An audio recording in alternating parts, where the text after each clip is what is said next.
Hello, everybody. This is Joshua Hatton with One Nation Under Whiskey podcast. I'm joined today and always by my good friend, my business partner, my alter ego. Oof. I wonder which side I am. Yeah, are you left shoulder? Are you right shoulder?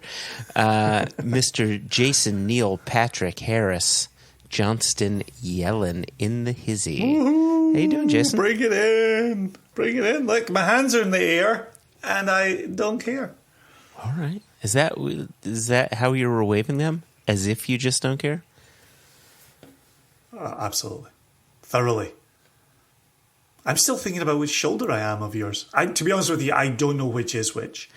When you say right and left, I don't know which one lives on which one. I've got to believe that everybody assumes the devil's on the left side, right? Because your left hand is the south paw, right?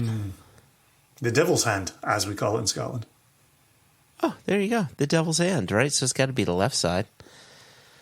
You can tell people I'm going to spend some time with the devil's hand. People know exactly what you mean. Is that like The Stranger? What is that? Is that something? That's exactly what it's like. People in Scotland right now are like, I have never heard this. This must be an Air thing. Like, no, I am just making it up as I'm sitting here. This is not an Ayrshire thing. This is not a Maybole thing. No, I am just making it up. So sorry. Not sorry. I think it's a High Street on Maybole thing. Everybody on High Street in Maybole know exactly what we're talking about.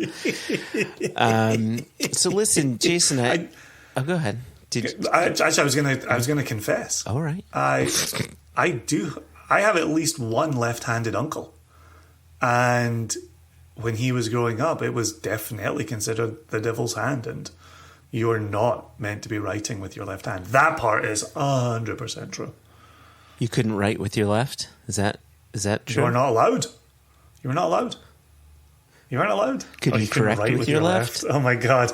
The listeners cannot see your Cheshire cat grin after you said that, and I just kept plowing on.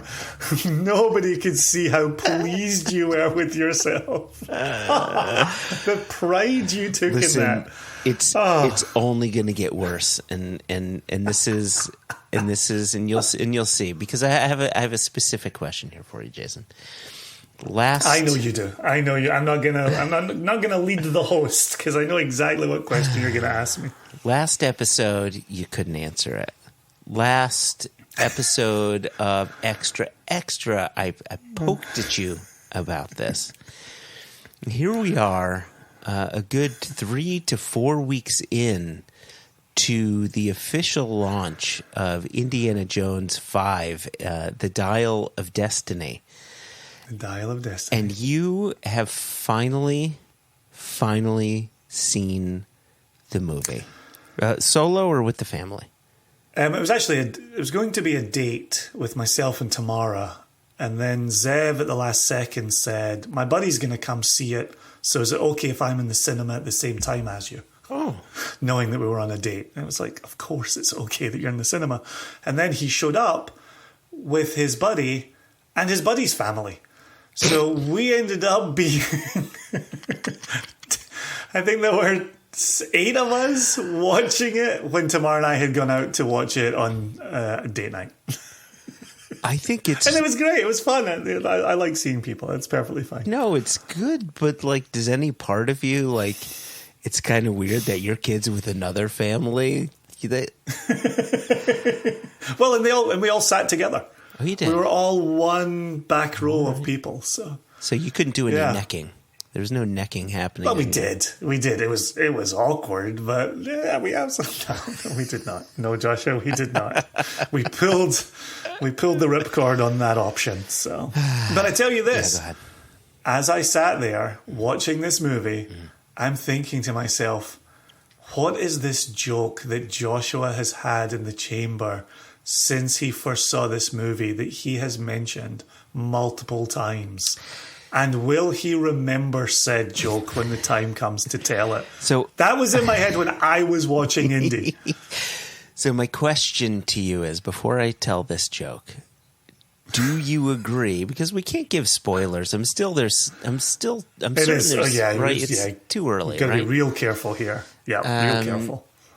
Can you confirm that Indiana Jones 5, The Dial of Destiny, is a return to the good? A return to good Indiana Jones filmmaking, film watching, and film enjoyment?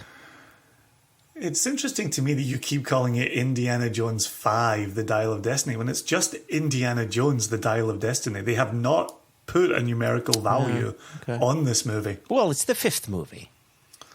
It is the fifth movie. It's just when you keep giving it its Sunday name, it's a bit like my Neil Patrick Harris, which I do love. I absolutely do love. But it is not in my passport.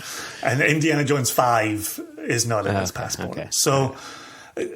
yeah, without spoilers, I would go so far as to say the movie going experience right now, writ large, is wrapped in nostalgia. And Indiana Jones does not shy away from that current trend. Correct. Oh, okay. So, but did you enjoy it? Without giving too much away, I have never bought into the lambasting that the fourth movie took. Oh, interesting. You know, a number of people said the fourth movie was absolutely ridiculous. Now, I will include spoilers for the fourth movie, but not the fifth. The fact that it involves aliens on Earth and a spaceship. Yeah. Because apparently you're not meant to say UFO now. UFO now means something else. Blah, blah, blah. People were outraged. And the thing I said at the time was... Yeah. Right? Right? The thing I said at the time was, this is a 1940s style serial, episodic, comic book, Saturday morning show at the theatre kind of enterprise. Yeah. To be outraged that it got silly and ridiculous and included aliens, I never got. Like, or the most famous scene for number 4, when he survives a nuclear blast by jumping inside a refrigerator. Yeah. That then gets hurtled miles away, right? Like, it's completely ridiculous. Yeah. But for me, part of going to Indiana Jones is it's ridiculous. Embrace how ridiculous it is. Right, because the argument against aliens and spaceships and against nuclear refrigerators or being protected by a refrigerator being protected by a nuclear bomb with a refrigerator, that all fits firmly within Indiana Jones. Movie 1, there's a special spirits or angels or God or whatever it is that melts Nazis.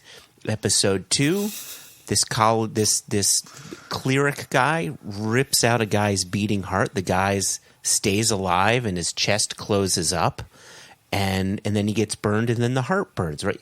None of this stuff can happen. The third movie, they're saying that the Holy Grail can heal things and make you live hundreds or thousands of years. Movie 4, there's aliens. Movie 5, we're not going to talk about it.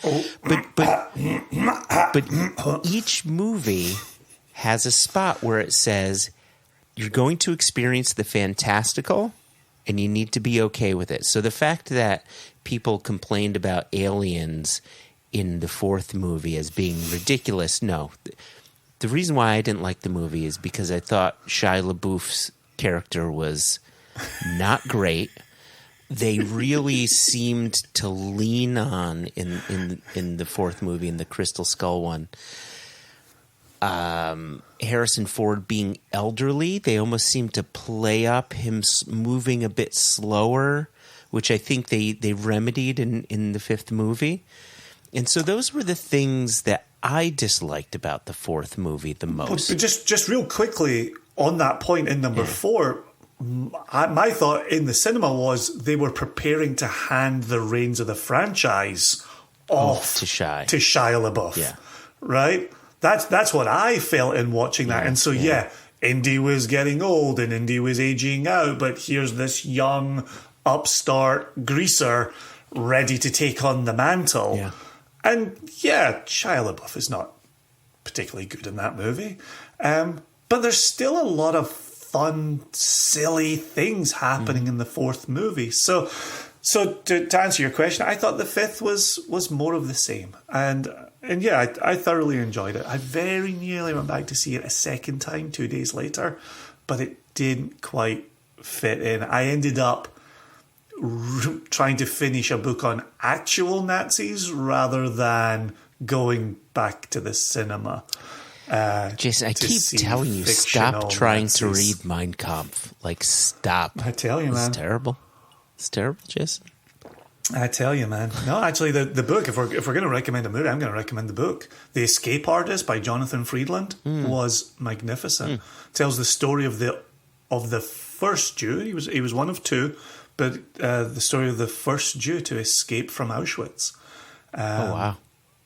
Yeah. Wow. Yeah, and it's a remarkable retelling. It also continues with this story, and you find out that not all heroes are perfect people. And I think that's a lesson that's well worth making, well worth returning to. But an incredible book from Jonathan Friedland. I think it came out in 2021. So what's it called I know again? there are listeners who take book recommendations. I highly, highly recommend that. And I'm very pleased to say it has absolutely nothing to do with whiskey. And instead has a lot to do with the worst atrocity perhaps humanity has ever put upon itself. And I say perhaps just to be generous to Pol Pot. And I don't know why I'm trying to be generous to Pol Pot. What was the name of the book again? The title? The Escape Artist. Okay. And there is, Joshua, an audio version. Beauty. There you go. I'm 80% of the way done with by the smoke and the smell. So listen, back to Indiana Jones and my joke. Yes, please. Yes. So, oh gosh. Okay, here we go. in my opinion, I think because people have started ranking their films, like the best indie films, and so in my opinion, this is I love indie films. It's my favorite genre of cinema. Ranking their Indiana Jones films. Jesus Christ, Jason.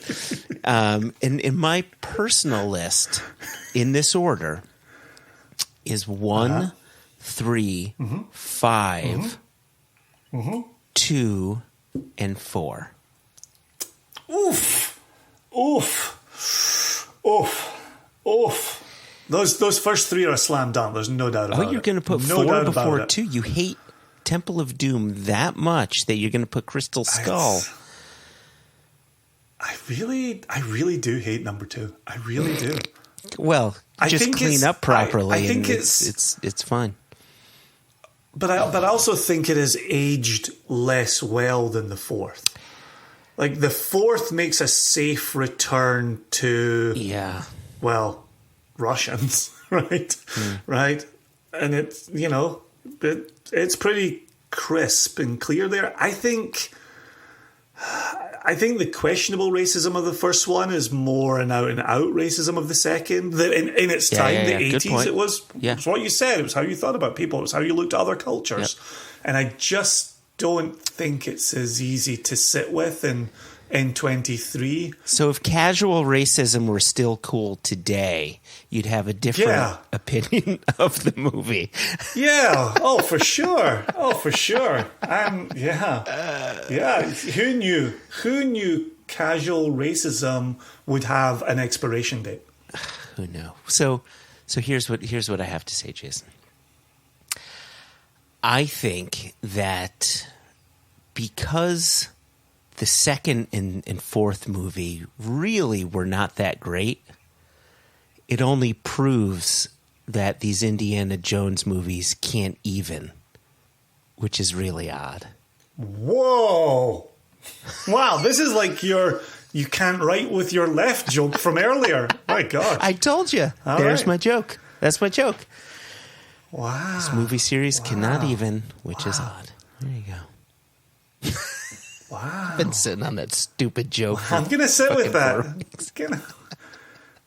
When did that hit you? At what moment did you have your personal Cheshire cat grin when you were like, oh, that's good? I mean, the fact of the matter is that joke's been going on ever since it became popular for people to say, oh my gosh, I can't even, which is the worst response to anyone's reaction who can't deal with insert whatever it is here. Because I can't even what it's always annoyed me. And so anytime someone said I can't even, I would just say, that's odd. So it's been going on for years. And then when I started running the numbers, which is why I was calling it Indiana Jones 5, The Dial of Destiny, it was all a setup, Jason. All playing the long game. Wow. This suddenly feels like the end of The Usual Suspects.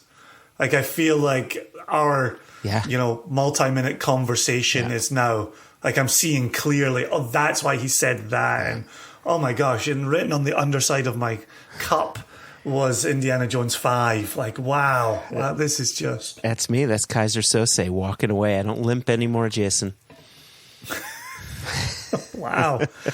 Well, I will say this, Joshua, that was definitely worth waiting for. That was... Oh, thank you. Thank you. I appreciate that. Listeners can't even see my face and they know it's dripping with sarcasm. Yeah, I'm not taking tone right now. I don't see tone, Jason. Anyway, listen, we've talked about Indiana Jones and the Holocaust for a good 17 to 18 minutes. I think that it's important for us, unless you object, for us to turn our sights over to today's guest, which is a conversation with Felipe Schrieberg, who listeners will recognize his name. Hopefully, over the past few years, we've used articles of his to drive episodes of Extra Extra. It's all about whiskey, and we've recently had a chance to talk with him. Yeah, it was terrific finally be in the same spot as him. It is remarkable. I was thinking this after we concluded the interview, and I was going about my usual family business. We conducted an interview where you're sitting in Connecticut, I'm sitting in Virginia, and he's sitting in Gdansk or in Poland. Poland, yeah. Maybe not specifically Gdansk. And just thinking that came together so easily and so quickly, and it was easy to sit and chat with them over Zoom, and it was the first chance we'd had to have any extended conversation with him. And, to be honest, the interview is a hair longer than we would normally go, but we had things to call back from Extra Extra. We had things to call back from One Nation Under Whiskey. We had a whiskey conversation. There's even a point in this upcoming interview that listeners will hear where we're talking about, bottle that comes with an album that, we'll explain all of this as the interview goes along. But I was asking myself the question, I don't know how to buy any of this. And if I don't know how to buy any of this, none of our listeners will know how to buy any of this. And I said, Felipe, how do we buy any of this? And he said, I'm so terrible at this. No, you're like all of us. You just have a whiskey chat, right? You're not angling for a sale. You're not angling to make people know about, the thing that you want to be selling to them. You're not turning every sentence back into a sales opportunity. We were just chatting whiskey and future of whiskey and the past of whiskey. And it was easy peasy. So I will also stop talking at this point and let's get over to this slightly longer interview with Felipe Schrieberg.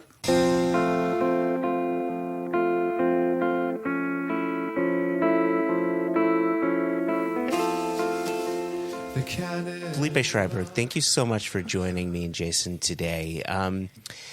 It's interesting. Your name is a name that's popped up over and over and over through through a decent part of this podcast, because for the past 4 years, Jason and I had this sort of secondary podcast that we call Extra Extra, It's All About Whiskey. So One Nation Under Whiskey is where we have these sort of long-form conversations, and we just hear about what people are doing, whether they're writers or bottlers or musicians or whatever.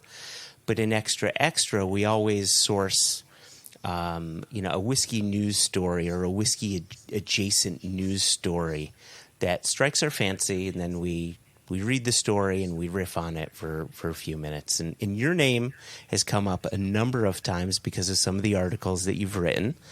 So it's nice to actually finally meet you. But what's interesting is today we're not just talking with you about your whiskey journalism, but you're starting a new endeavor. You're starting both an independent bottling company and a record label at the same time called Rhythm and Booze. So I wanted to, if you wouldn't mind, let's kick it off for our listeners who may not be familiar with your name, or maybe they've read your stories a little before. It'd be good to hear your story a little bit, maybe how you came to whiskey through passion, through family. Like, how did all that start? Where was your spark in whiskey? Yeah, sure. Well, of course, thanks so much for having me on. It's a real pleasure. I know about you guys primarily through your whiskey because I know a couple of the New York whiskey guys who have gone on and on about single cask nation. We've met, I believe, Joshua, very briefly, and I think it was you at the Matt Lurin's Water of Life Festival in 2015. If I'm not mistaken, I think you were hosting one of the speed dating tables. I'm quite sure that was you. Am I 100%? No, but I think it was because I do remember trying Single Cask Nation then. And so we were the band playing in the back courtyard to maybe like 2 people. Oh, wow. Okay. Oh, wow. What was the band's name? We didn't use the Rhythm and Booze name then, so we would have gone under the Blues Water, the 2 of us. Okay. Same kind of deal. And But anyways, so let's answer your question before we venture down a little how I know you rabbit hole. But so I started drinking whiskey because I did my undergrad in Scotland. So I was at the University of St. Andrews, like many Americans, and I never liked beer. And a lot of alcohol just didn't do it for me in general. I still don't like beer. It turns me into a walking violation of the biological convention, by the Geneva Conventions on Biological Weapons. Essentially, I fart a lot, right? Wow. And so, right. so we went this into podcast. farts this early. This is great. An indication of where the rest of the evening may lie, but.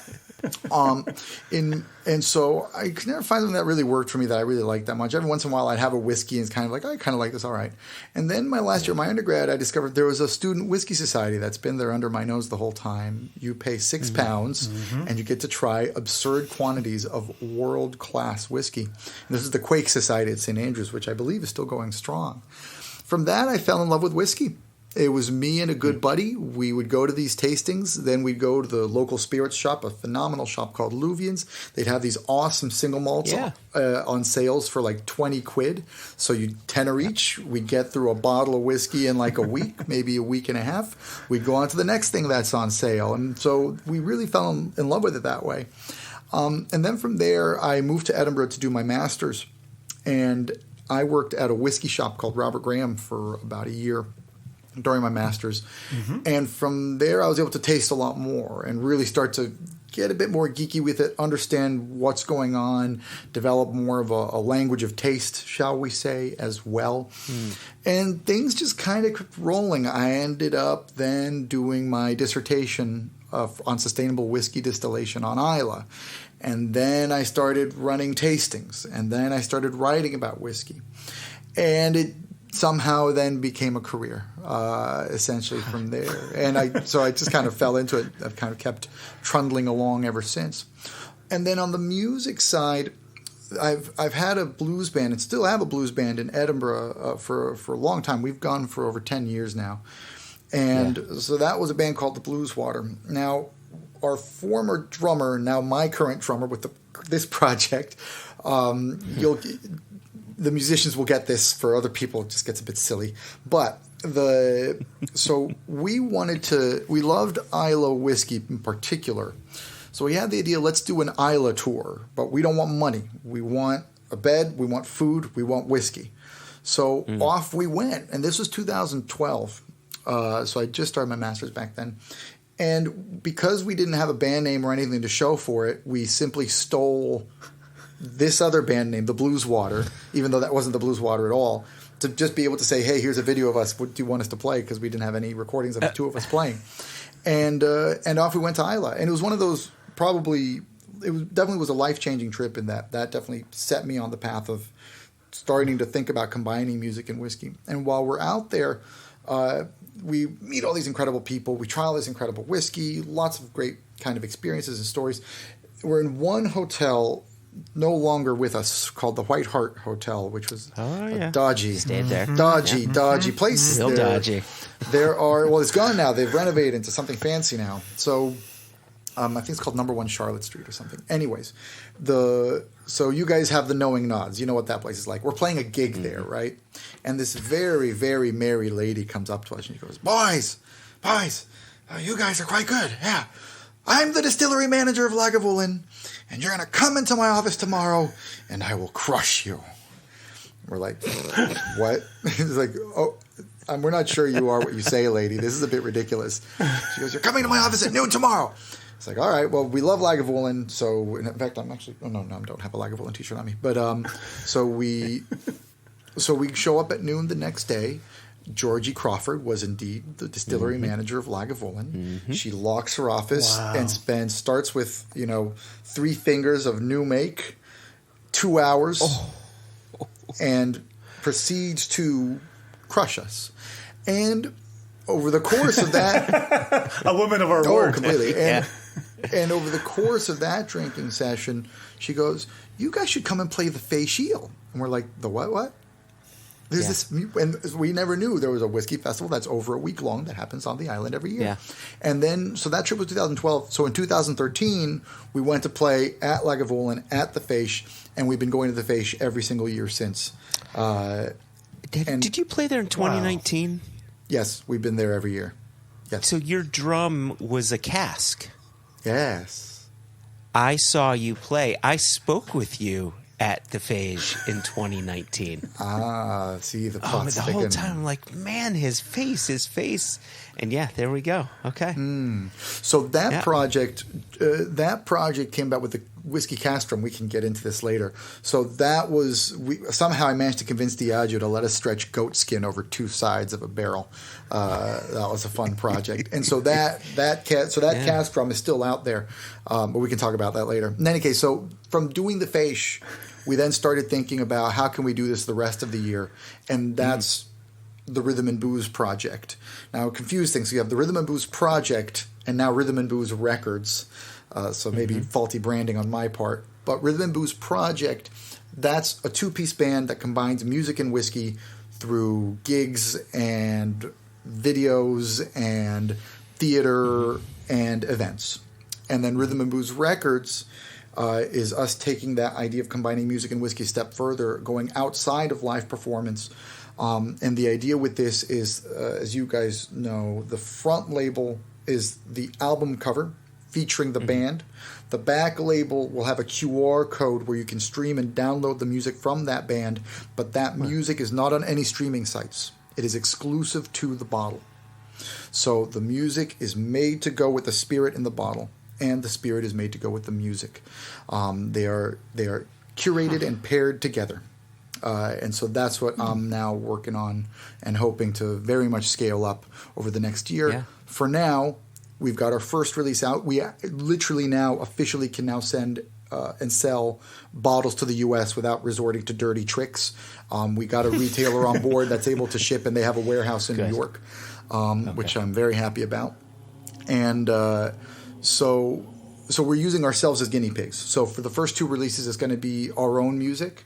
And then from there, we're going to bring in other bands that we think are a good fit, or there's liquid that might work, or just looking to see what other directions we can go with this little venture. Yeah, sure. So that is a slightly longer than intended rambling run through of what I'm currently doing. And as well, I write about whiskey. I've written some books about drinks. I run whiskey tastings. I'll leave it at that, and thank you for your patience. Go ahead, Jason. This is Jason's sign of I want to talk next. Because I just want to squeeze in a very quick little follow-up there, where you just said a moment ago, I've got a lot of other questions sparked by what you said there, but one in particular, there's music paired with whiskey, whiskey paired with music. Which comes first? How have you found that part of the process? That will change with every single release we do, I think. In the two particular cases we have now, it was that we had recordings that we'd done and that we'd wanted to do, and then it was a matter of finding liquid that we thought would fit. And so for both of them, so for this one's a whiskey, single sherry cask, blended malt.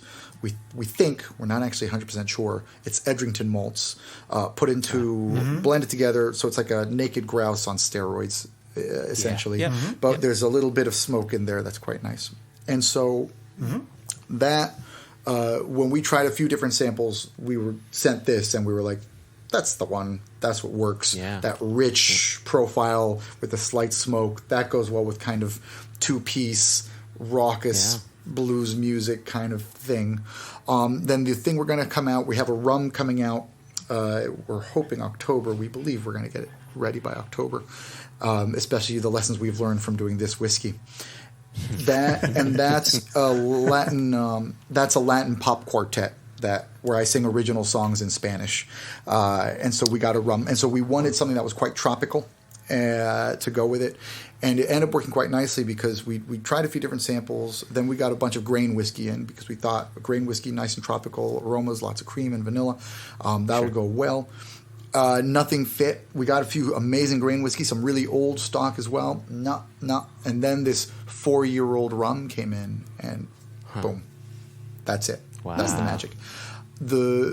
I dream, I don't know when we'll be able to pull this off. Once I do dream of blending to the music eventually, where we're able to do a larger release and you can buy, because you're blending many casks together to go with the music that you're using as inspiration. But we're not there yet. For now, we're curating casks to go with music. I do like the idea of maybe in the future, if we have a cask that we know is good, can we work with somebody who really knows us, who gets what we want to do, who could maybe do music based on flavor or something like that? Is there a scope for that? I hope we can reach there. For now, we're keeping it simple, and then we can get tricky once we feel good about what we do.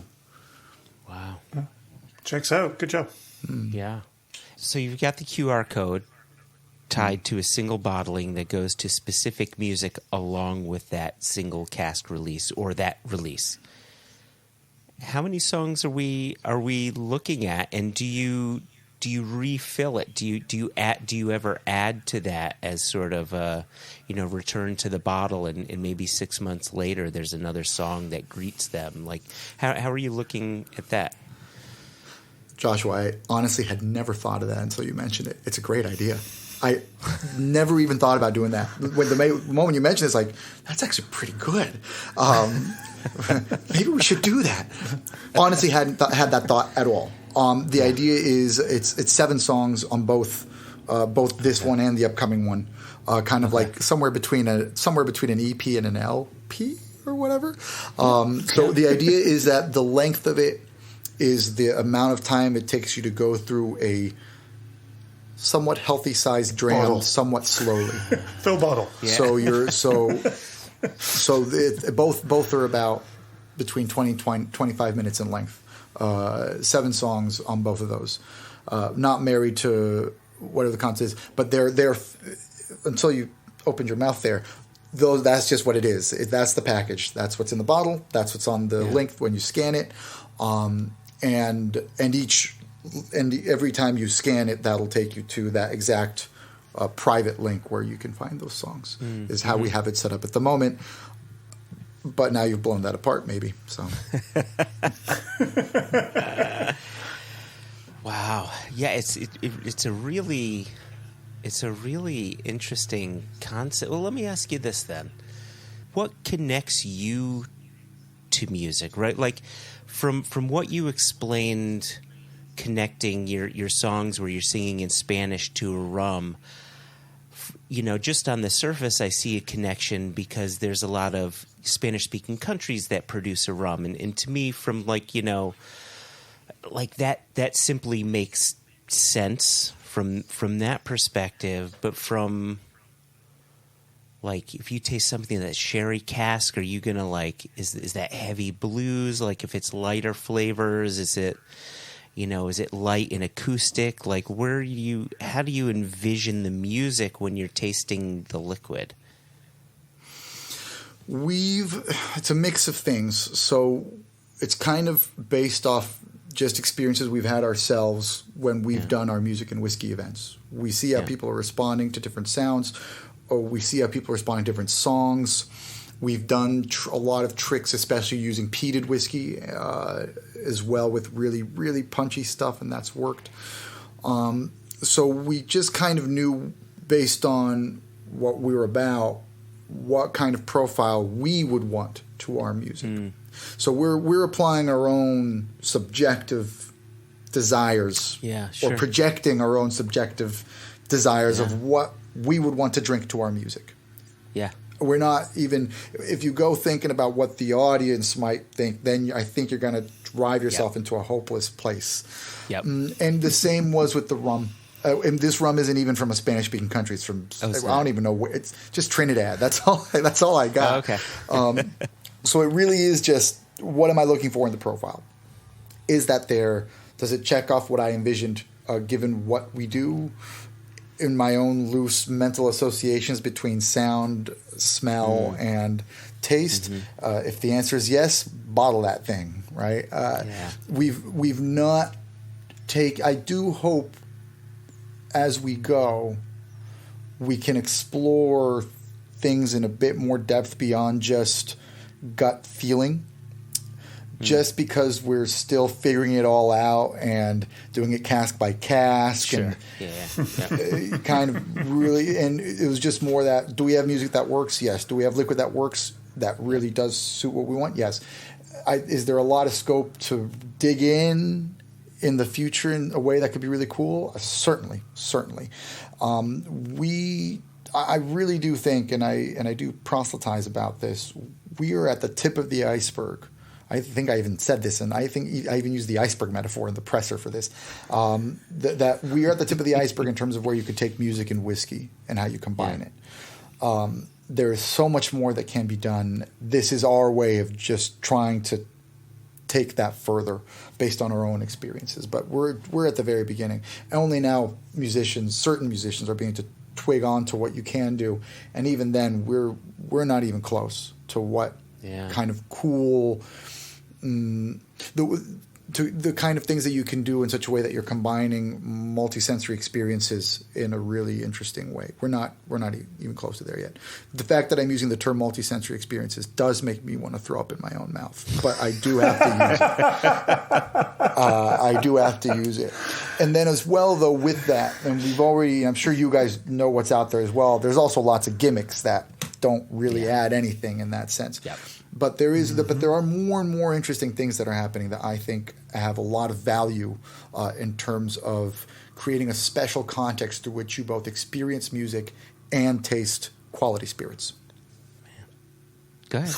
I'm going to put a pin in the music chat because I'm sure Joshua's got more musical follow-ups here.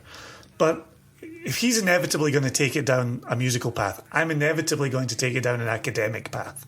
So when you tease that you wrote your dissertation on sustainable distillery practices on Islay, we need to circle back to that topic and we need a lot more information on that. So I'm going to be responsible for taking us back to the academic. I also, just because I've been sitting here thinking it since you mentioned it, did part of your dissertation then get turned into an article for Whisky Magazine on sustainability and distillation on Islay? No. Okay. No. it wouldn't have done. Because we were using a Schrieberg piece from there about peat, especially last year when it was all the talk of the town, and there was no date attached to that article. It seemed like an evergreen, and so it was kind of an interesting. Josh and I were trying to place when it might have been written, if it was maybe regularly updated. Wasn't too sure, but please. Talk about your dissertation. I'll quickly say that Whiskey magazine piece, which was loads of fun to write, that I think is 2000. I want to say it's 2020, 2021.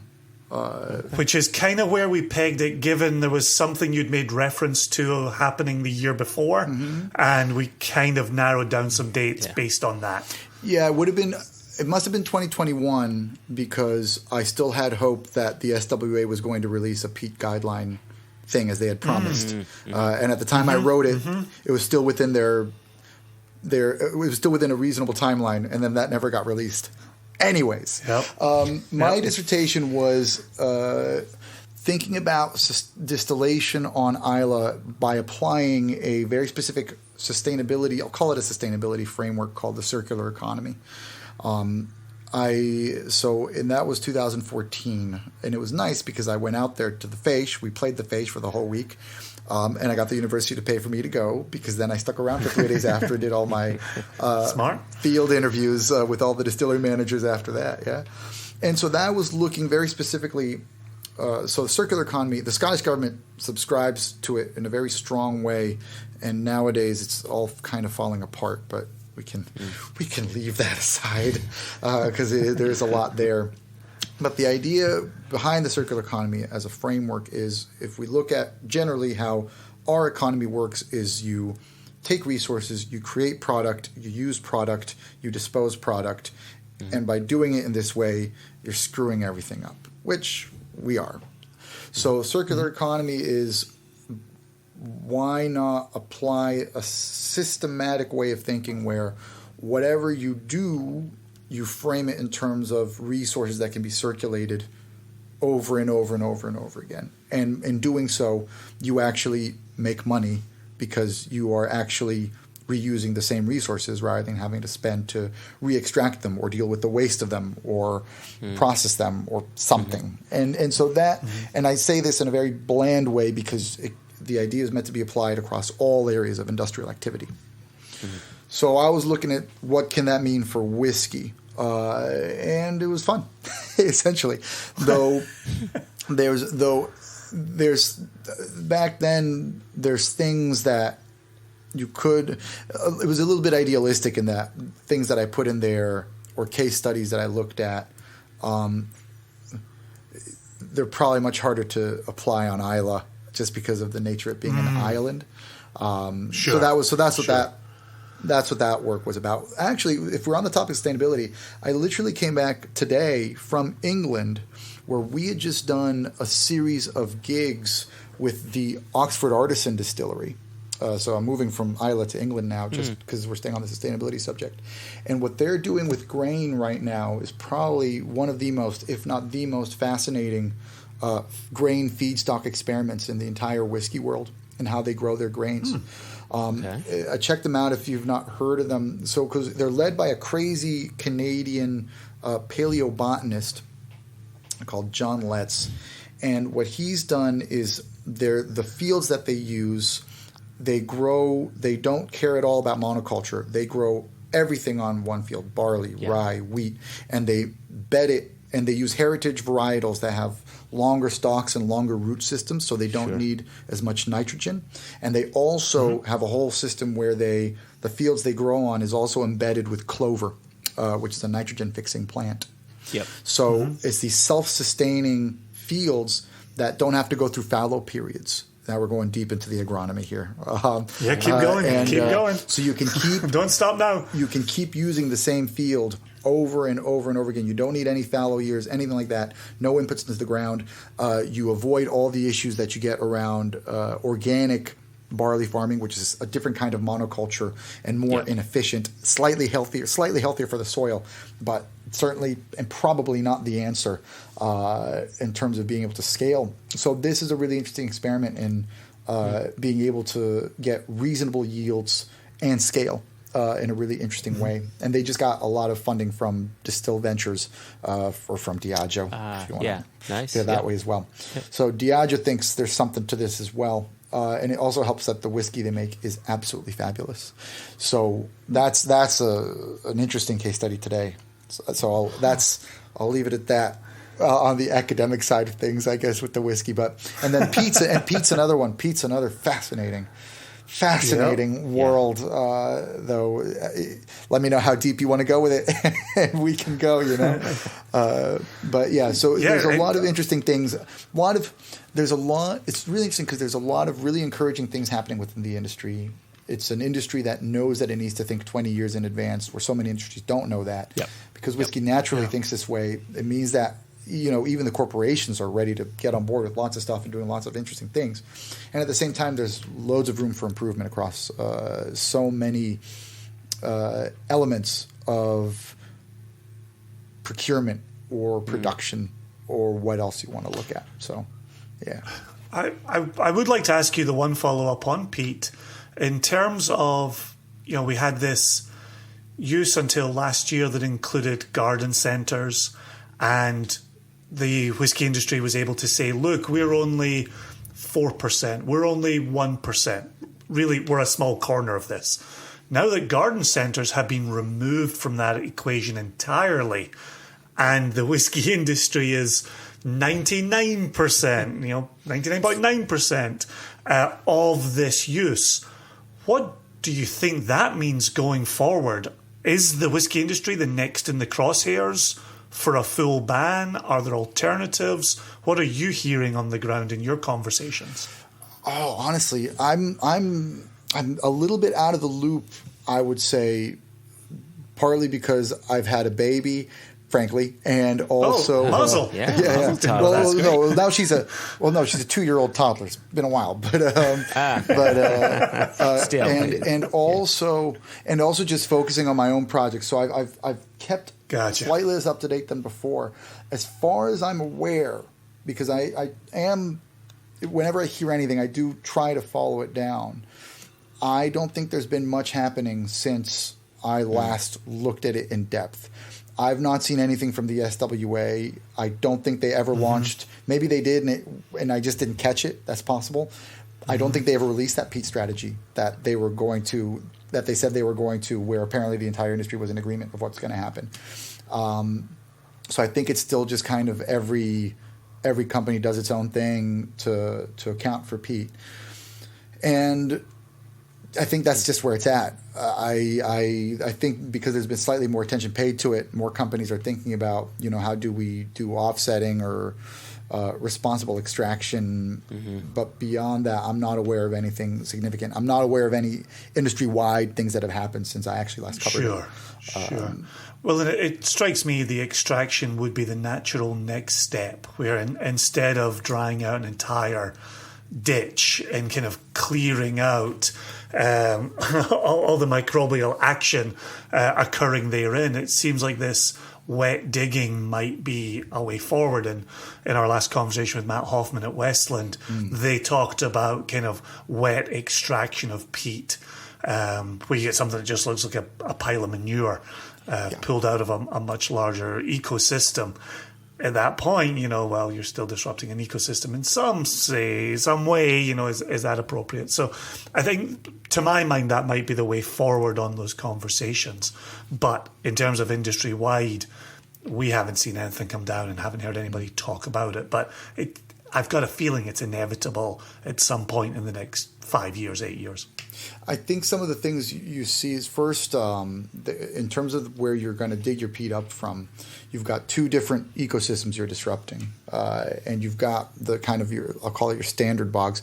And then you've got a very small proportion of peatland, but that still gets dug into, is extremely rare. And that gets dug into, and that's a big issue because you have a lot of endemic species in those parcels there. So that's something that may come up. Because in terms of like the lowland peat bog, which I think is a kind of your standard peat bog for digging up, there's supply for that out there already. Sure. But then, there's scope for things. So, for example, you could look at offsetting. So, as in you're doing your extraction, you're trying to you can optimize how you do extraction. But then you could also, fund fund re-wetting activities and peat conservation in general, and do more around that. And some companies do. Then I was talking to a guy who runs, or he's part of an NGO that helps, and that was collaborating with the SWA on their peat strategy. And he was saying, when you have construction, you do get, especially up in the Highlands, a lot of peat gets dug up and thrown away, just gets tossed. Is there scope for using that?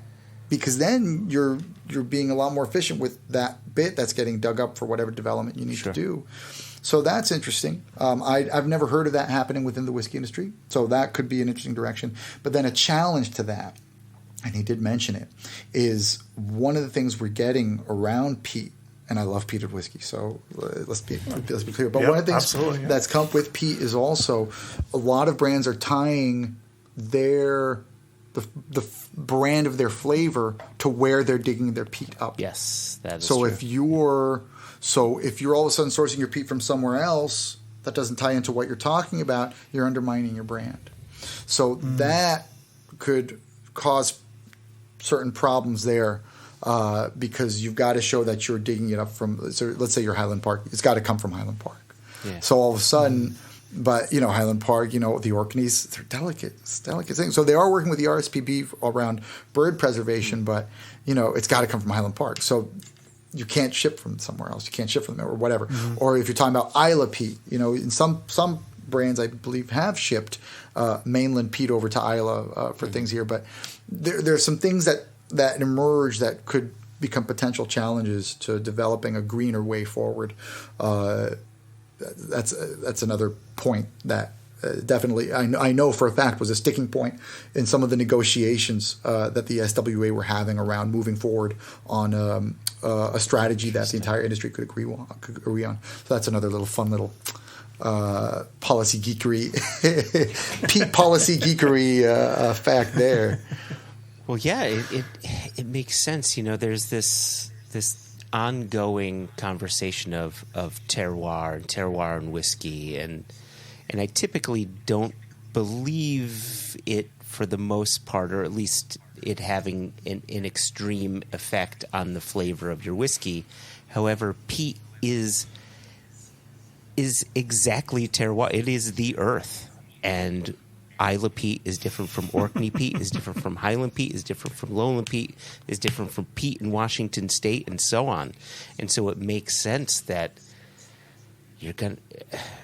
for whiskey, your flavor profile is your brand, right? I mean, that's the way independent bottlers have worked for so long. We get the Lagavulin, not Lagavulin, we get the Laphroaig that doesn't fit the Laphroaig profile, right? It makes sense. They don't want to use it. So would they want to use another source of peat that completely changes their flavor profile? No, that's a problem. Wow. It's real interesting stuff. But you could go deeper into it, right? Because then it's about, then you got to do, how deep you guys want to go, just let me know. But Keep going. You can do a molecular analysis of the peat, and it has been done. So there's the Scotch Whisky Research, SWRI. The SWRI, I think they are, the Scotch Whisky Research Institute. I think I named them correctly. So they're the ones leading the way on the science of Scotch whiskey, shall we say. And they did a lot on peat, and they did a lot of experiments around what exactly gets extracted when you extract the peat, and what comes from that. And actually, of the 150-something compounds in your peat, you're actually only going to be able to taste a small proportion of them, like a third of them. And not all of them are actually phenols. We always talk about phenols in peat, phenolic compounds. Blah, blah, blah. But it's not just phenols you get in peat. You get other stuff too. The makeup also, in addition to what's actually in the peat, the nature of the plant matter that's kind of in that peat, that changes not just with location, it changes with depth. It changes radically with depth. Yeah. Yep. Nobody talks about what happens when you've got peat dug at a certain depth or a medium depth or a shallower depth and what that means for flavor. Nobody's talked about it. But what you're going to get from that will probably be quite different as well. There's probably a brand that can maybe find a niche there, being like, we use nothing but the finest medium layer peat because that's going to have that. So there's also that comes into play in a really interesting way. So really it's almost about being able to identify, and even the scientists don't quite know where the line ends and where the line begins about which compounds provide flavors and aromas that actually translate to flavors and aromas. They know about some of them. So if you get your actual, you got your phenols, and then you have the actual compound phenols. So you have your M phenols and your C phenols, I want to say. Oh, I should really know that. It's M phenols and another one. There's two different kinds of phenols that provide some of the phenolic compounds that provide really intense phenolic flavors. I hope some chemists out there can nail it down. I used to know. Radios right now. I hope, please shout. I really should have known this. I wrote about it and I forgot what. One is M phenols, one is letter and phenol. Yeah. And those are actual compounds under the actual banner of phenols themselves. And we don't. And if you look at all those different phenolic compounds, we don't know where the line begins and ends. There's no hard boundary on what compounds are providing exactly what flavors to the whiskey from the peat. Some of them, yes, they know, but some they don't, whether phenolic or certain non-phenolic ones as well. So there's something also to be said for the non-phenolic compound peat. But then also there's the fact, and this is something I found out, she just casually, Dr. Rachel Berry, casually tossed this out on a chat I had with her. And maybe some people already knew and that this was obvious, but it wasn't obvious to me, so maybe I'm just a noob, despite the fact that I've been in the industry for a while, that when you're when you're toasting and charring the casks, those release phenols that get into the spirit as well. You can get some kind of phenolic content on a molecular level, whether you perceive it or not. Yep. You can actually get some kind of phenolic content into whiskey without actually having it be peated because of how you treat the casks. That was just one sentence, but it was loud and clear. From Dr. Rachel Berry. So that also can play a role. Yes. So it's fun. Wow. Peat is fun. But here's what I like. Aside from one little aside you made there about kind of we only cut the medium peat here for our flavour profile, one of the things Josh and I have been careful of in this season of One Nation Under Whiskey is to discuss sustainability in a meaningful way that moves beyond greenwashing, that moves beyond simple branding.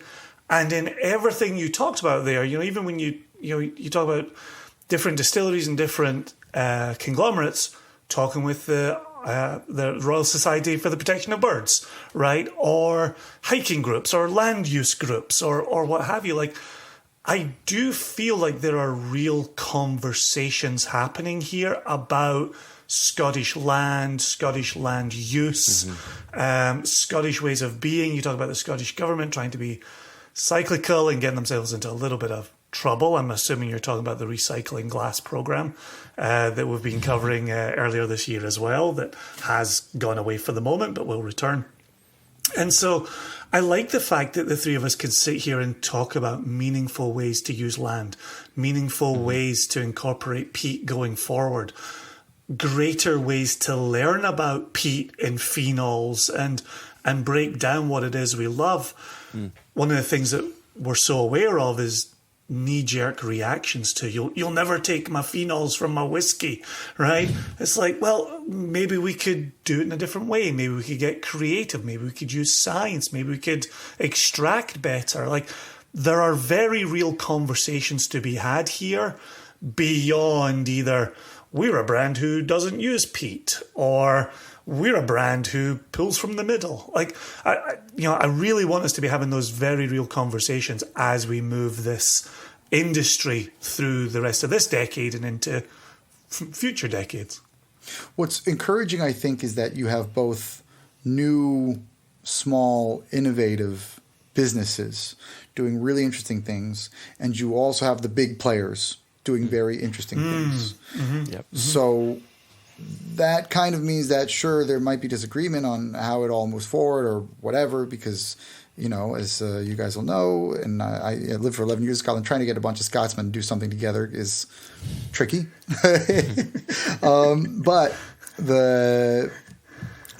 Everybody's definitely moving forward in a very specific direction. And part of it we'll see how much consumers respond to it as well. That plays into it. How much do actual whiskey consumers want to be seeing this happen? How much do they want to see happen? Signs show that there's encouraging signs that there's that too. So, Nicknean is interesting up in the Western Highlands. So small operation, very remote, very cool operation. They source exclusively from organic certified fields, and they trumpet that. What they've also done really, really good is really encouraging. They've been very thorough in all their carbon footprint accounting in a way that distilleries might be doing some interesting things, but I believe the actual record on carbon footprinting is, for the Scotch whiskey industry, not amazing as far as I'm aware. So Annabelle Thomas, who's the founder, she's been pushing just simply get your data, do this. It's not impossible. Do it, because then from there you can figure out how to move forward in a more harmonized way. So that's really cool. And then you've got Diageo with these insane green paradise facilities that are able to reuse enormous quantities of energy or water. And then you've got, there's an interesting, Glenmorangie had the whole campaign around sort of restoring oyster bays around where they are as well. Lots of cool things like this. Or then also there's more around, and then also just in terms of even the tourism of it, I think there's more places that are creating natural ponds out of their cooling systems. So that's something that's more visual than actually meaningful on an industrial scale. But it just shows, distilleries are thinking about it. They're thinking about it, and they want to find a way to move forward. And then, then you run into, at one point, is it just symbolic and greenwashing? And at one point, is it significant? But I don't know, overall, compared to what other industries are doing, it's not. It's cool. It's cool to keep track of. But when you spend as much time talking about whiskey as an agricultural product, as we talk about casks coming from forests, when we talk about water coming from key locations, we talk about peat and peat bogs, living somewhere. Like, we really do talk about the land continually when we're in our industry. And so it makes sense that we're hopefully trying to be better stewards of that land. And if we can see the writing that was on the wall for the garden centres, it probably behooves us as an industry to be ahead of that. So we can point and say, look, we're not just extracting blindly. We are building towards a future. Could you give us a runway? That's a very different question than please don't take it away from us entirely. Absolutely. Well, it's about looking at changing ways of doing business. Again, I think Oxford, just because I just came back from there, I think Oxford are a really interesting example of reinventing the wheel, because if you look at how they do it, to just stay on them, because their crop, because it's mixed grains on their fields, they have a kind of a distillery character, but they have no consistency. They know it. The Chico Rose is their head distiller and the main blender for them as well. He knows it. He just wants to make tasty whiskey with what he's got, and he knows kind of what his mash bill is with all these crazy fields coming through.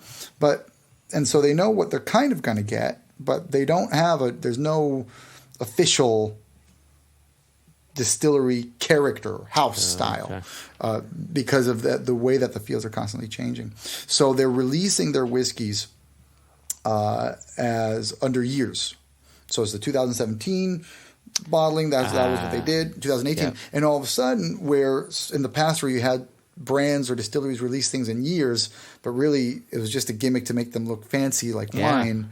But really, they were making it the same way then as they make it the same way now. This is actually interesting because you are looking at a completely different harvest. It's harvest to harvest. Different style of using the land for whiskey production. Different style of using the land for whiskey production.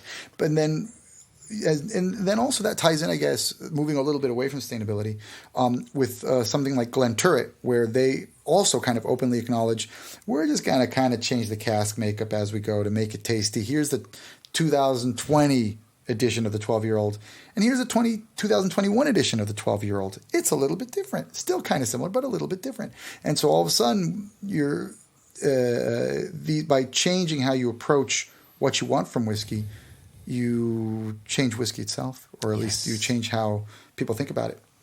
And so consistency, which used to be and still kind of is the North Star of industrial Scotch production, we're starting to see that being played with in a really interesting way, from both a sustainable angle and other ways as well. So that's another cool thing that's interesting. I love Oxford. Well said. I love that distillery too. So so I've been, just because I just came back from there, I keep using them as an example, but they are fascinating. Cheers. Thank you for indulging my deep dive there. I will return the floor to Joshua Hatton. Yeah, no, that was great. A question has been floating around my head, and it doesn't have anything to do with music, Jason. I do apologize. Oof. I forgot to put my basses. We're back to farts, aren't we? Some of my bass guitars back here for the conversation, but I failed us this day. I had a conversation with a friend, Kurt Maitland. You probably know that name. I know Kurt very well. Yes. Yeah. So he had me on this class talking about independent bottling, and the date of that class perfectly lined up with Gordon MacPhail's announcement that they were looking to move away from independent bottling, right? Which definitely shaped the way this conversation was going. But the question was thrown at me. Given what Gordon MacPhail's announcement, which is it's a pretty large announcement, at the same time, not a very large announcement. Yes, they're moving away from it, but they're going to be at it for the next 100 years. So, it depends on which way you look at it. But the question finally came to, given all the things that are going on within the industry, right, Scottish producers right now are really hoping that tariffs drop in India opens up, parts of China opens up, right? So they're holding back stock, which is increasing the costs of casks on the secondary market through the brokers.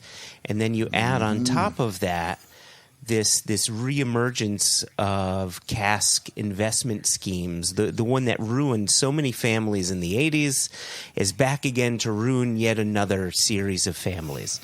It's made it really difficult for a small independent bottler like us, who've been at it for 12 years now. And the question that finally came to me was, given all that's going on right now, would you start an independent bottling company today? And my answer was, I didn't even have to think. I said, no.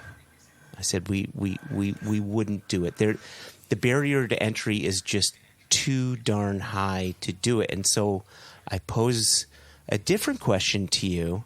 Given all that's been going on, how do you find the courage to start an independent bottling company right now in what's really a difficult time to do such a thing?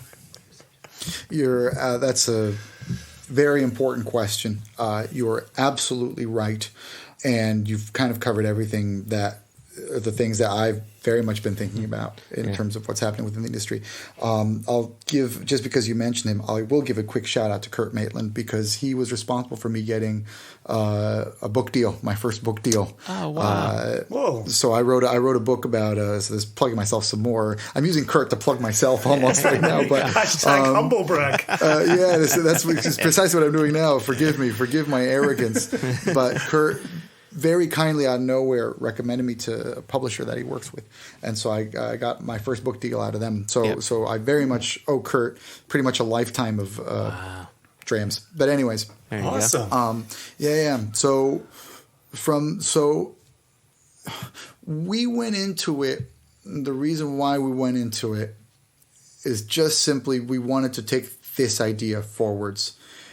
And we are hoping that because the idea is interesting and we think different, that'll keep it going. You're absolutely right. It's not easy. Prices are just hard, and not only is it that prices are a bit crazy now. It's that simply that there's just no stock. Yeah. So it's that combination of everything.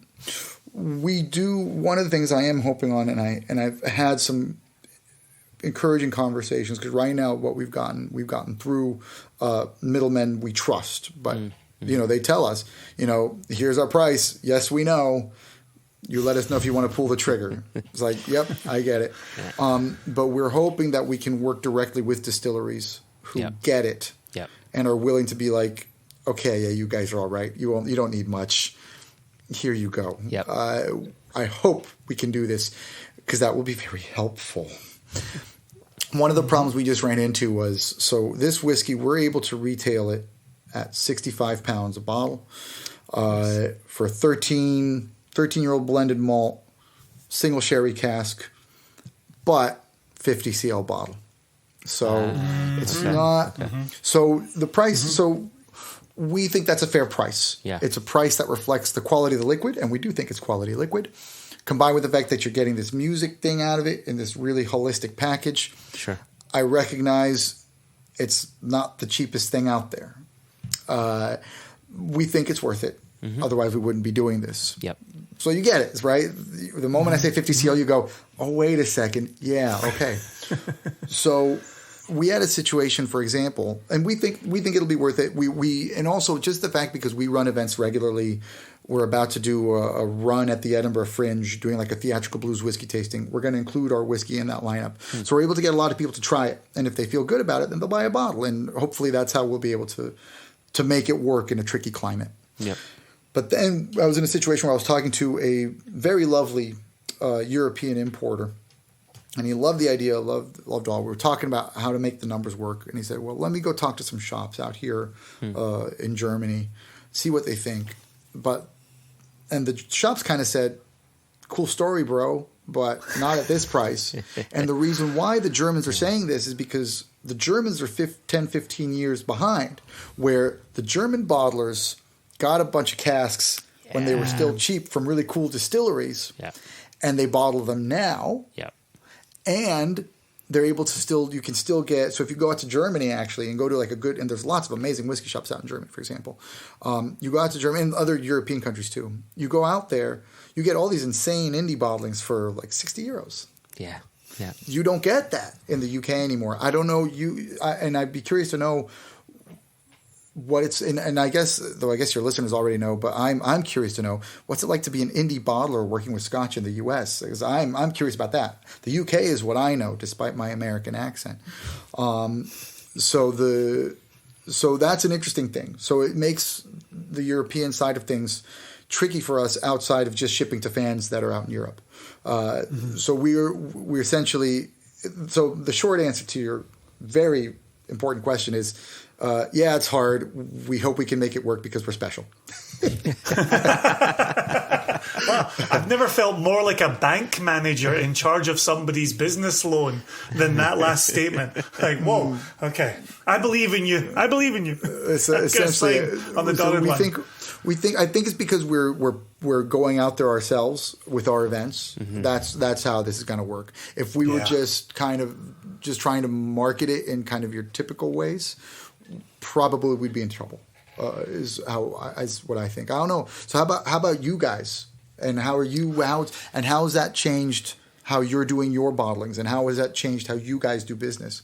Yeah, it's you can put the reporter on a musical band, but you can't take the reporting chops out of him. Like, look at the way he's just turned this interview back around. Like he's writing an article on single cask nation in America. Yeah, I'll answer this through another Kurt Maitland story. So I did a tasting with his group a week prior to the conversation that I had with him about independent bottling, and it was highlighting 3 bottlings from Single Cask Nation and 3 bottlings from the Impex collection. Impex is the importer that I work with. And it was from the Impex collection. There was a rum, there was a Penderyn, and then there was an M&H.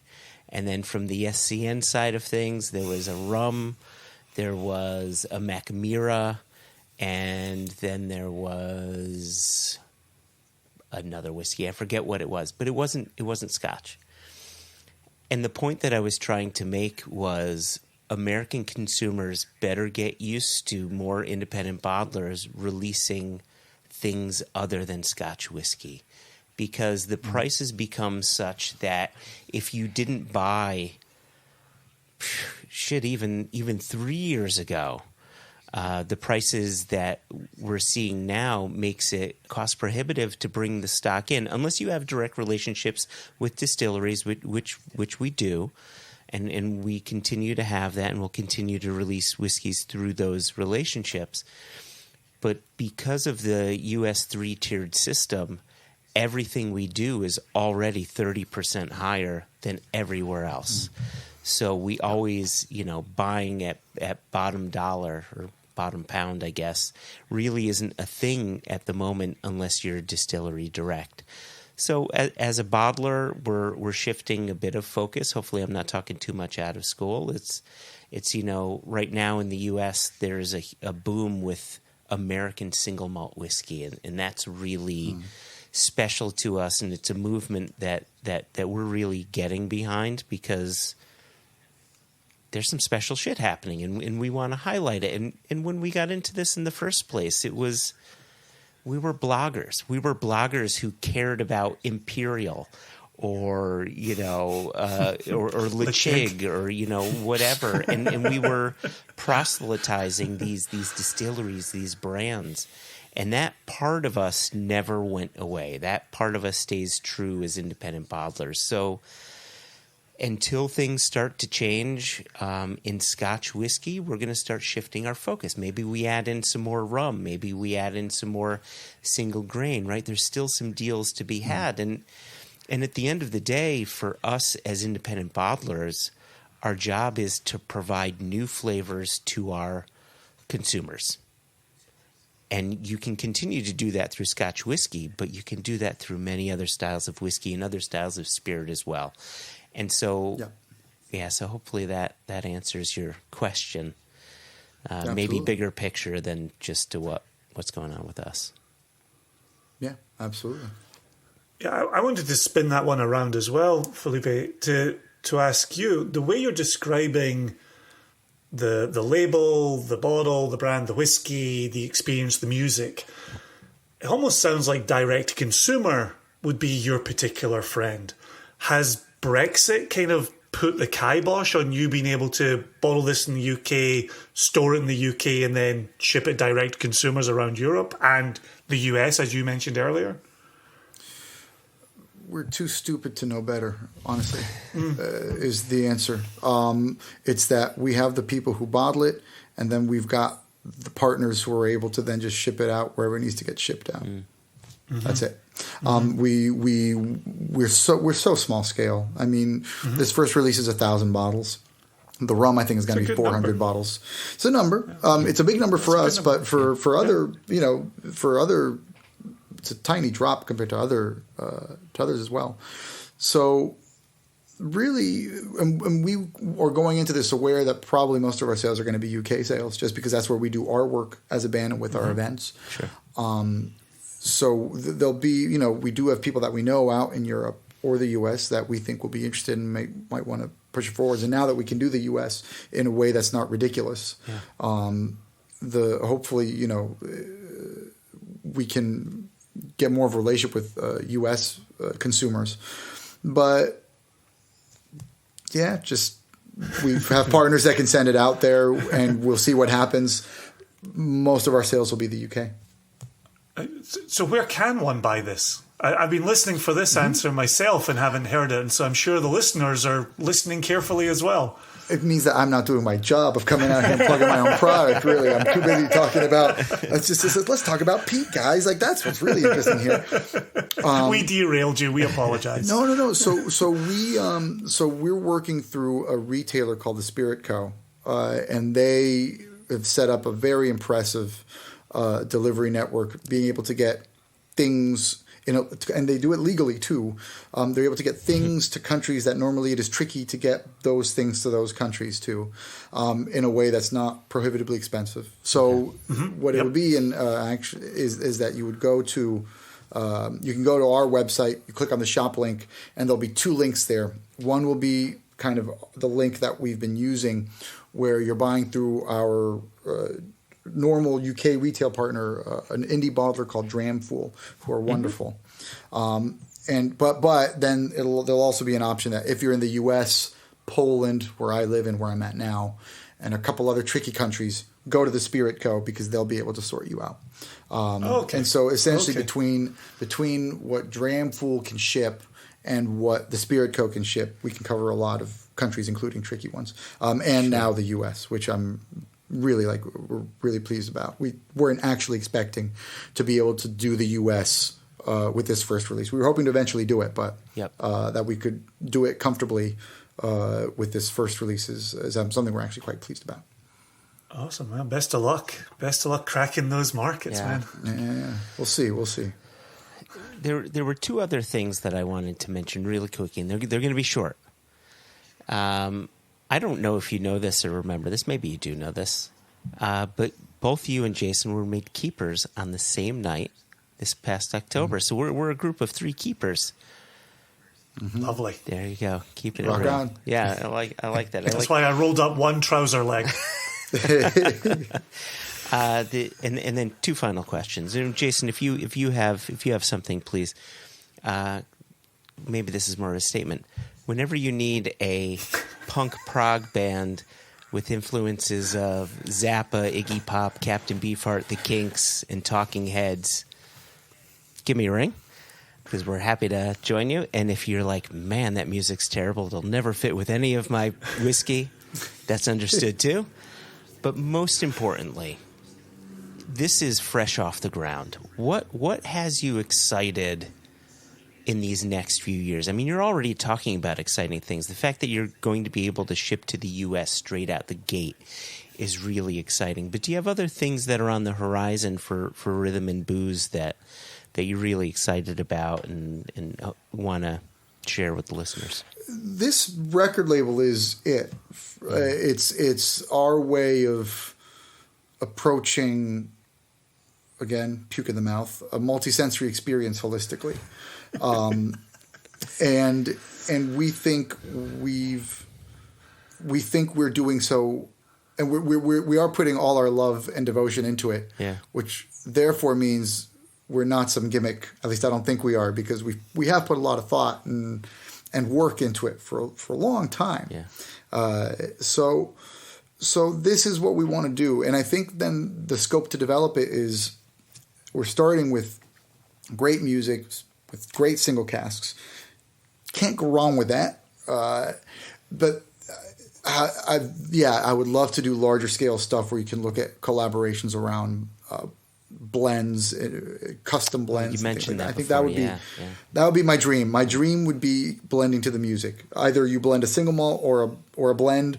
I think that would be my ultimate goal, where the whiskey's customized to the music as opposed to curated. Curated is great. We'll always be doing that. But to do that, just the idea, you know.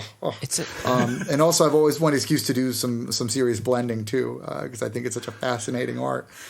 And then in terms of the music side, in terms of the band itself, the biggest thing we got going on is we're doing a 2.5-week run at the Edinburgh Fringe, the largest arts festival in the world, really.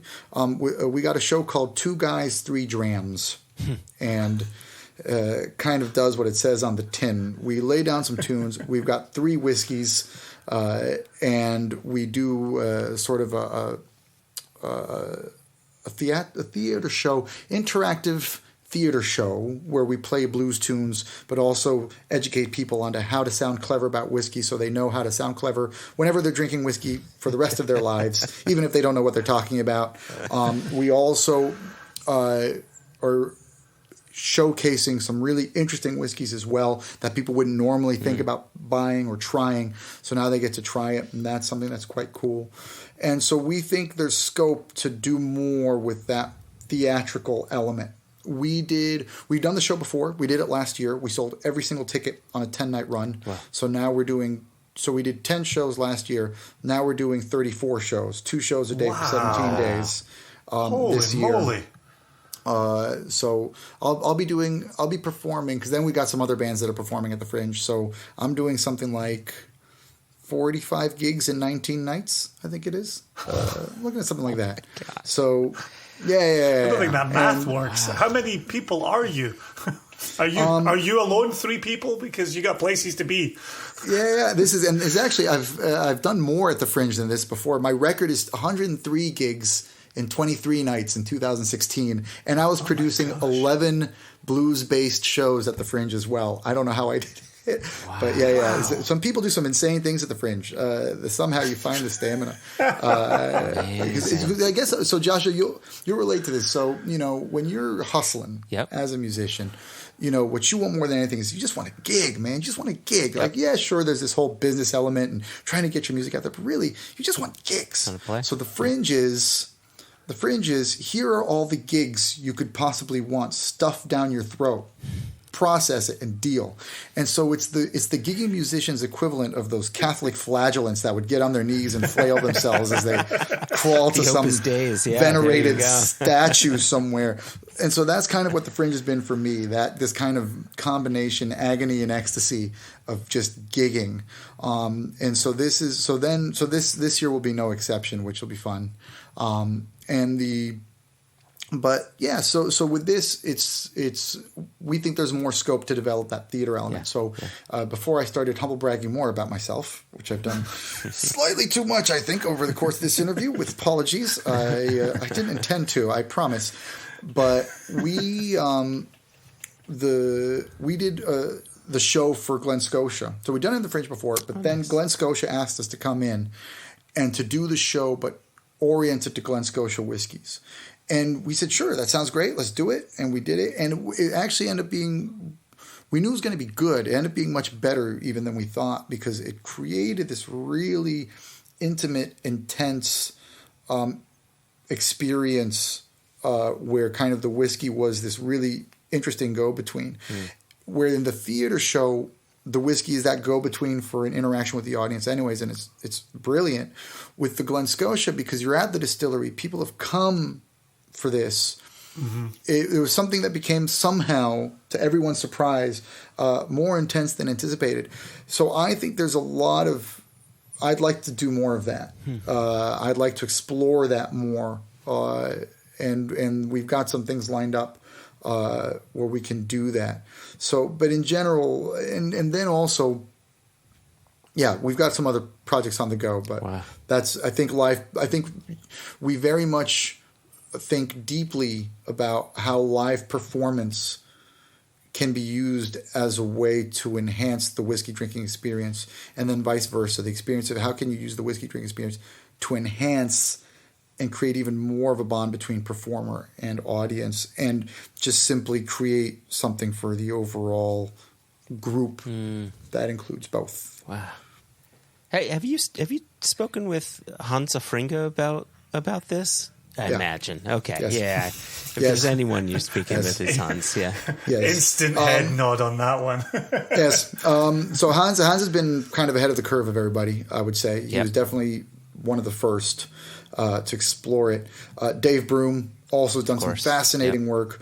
So Dave Broom's been informed by work from Charles Spence. He's the Oxford professor that's been looking at the neurology of flavor, I guess, and how you can changing contexts of how you consume whiskey specifically changes perceptions of whiskey.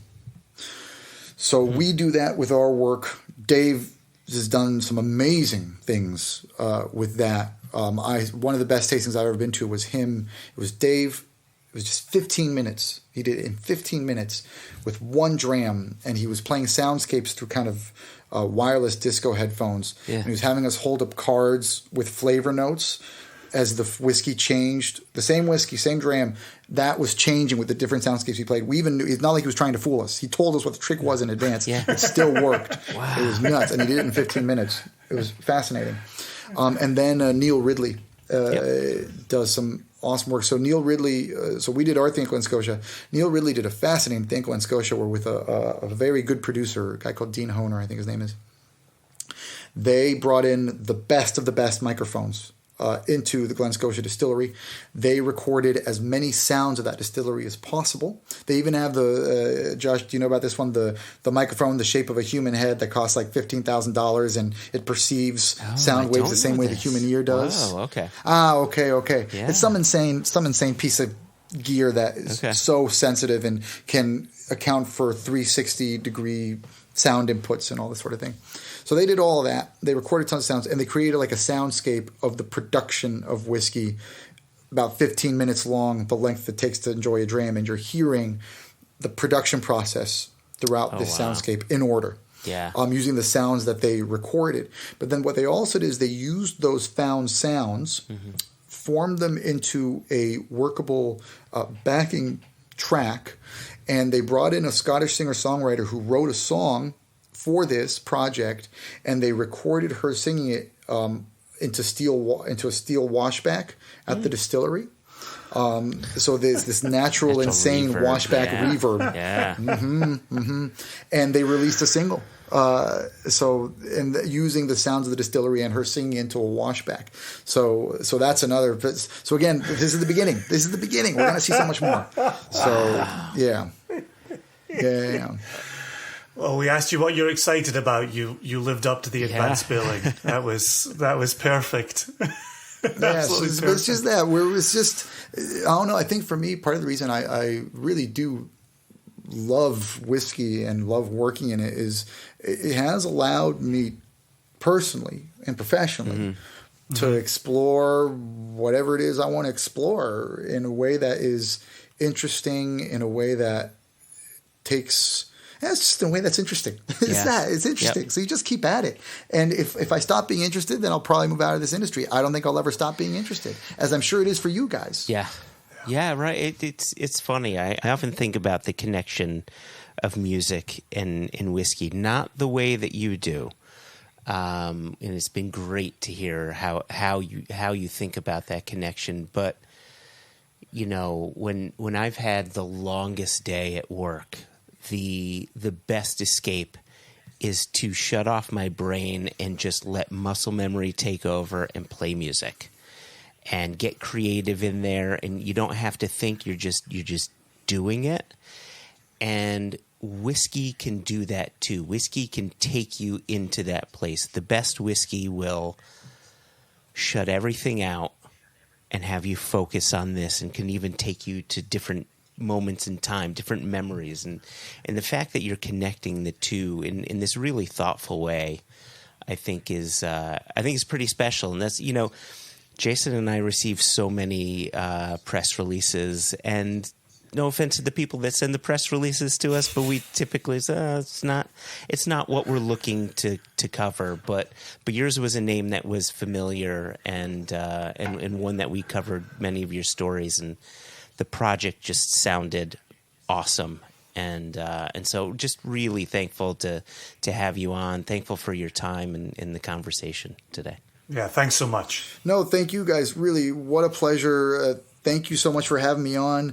I'm just glad to hear that you think it's got legs to it. And, you know, in general, it's just always fun to have these kinds of geeky conversations, isn't it? So exactly. Really, really appreciate it. And it's a pleasure, really. Awesome. Cheers, man. Cheers, man.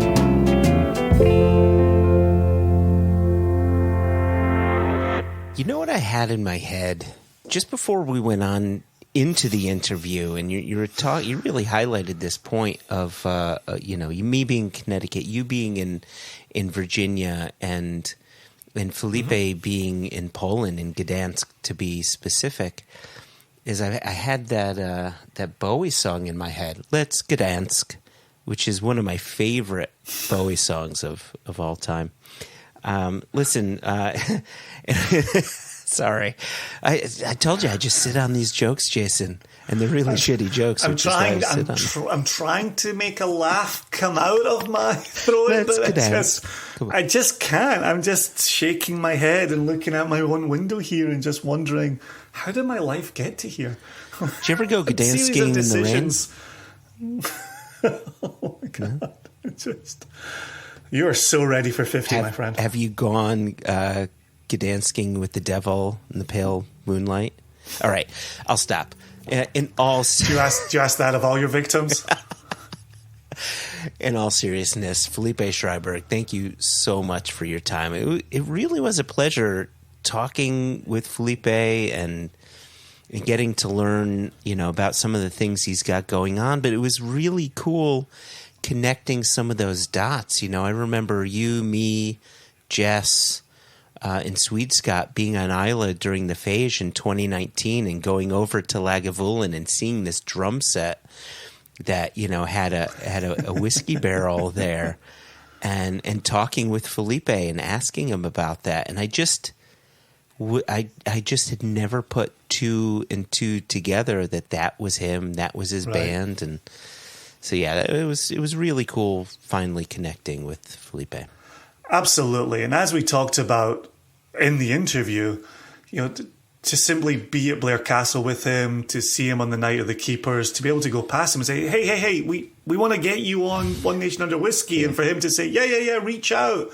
And now here we are a number of months later making that happen. It's, as much as I did say before we went into the recording, here we are, Virginia, Connecticut, Poland, and it all came together so easily. Yeah. Once we started planning it, it came together really quickly. It just took us a number of months to get to that beginning of the planning. Yeah. But what a joy, what a great conversation, what a whiskey guy. Even having that University of St. Andrews connection and then going on to write about his dissertation on sustainable practices in whiskey distilling. So, yeah, he's been plowing that whiskey furrow for a good number of years now as well. So I love it when we keep encountering people who've been doing the same as us.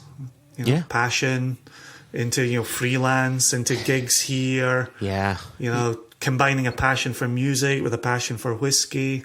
Yeah, I'm excited to see where he goes with the record label. I think that's I think I love the idea. I think it's super smart.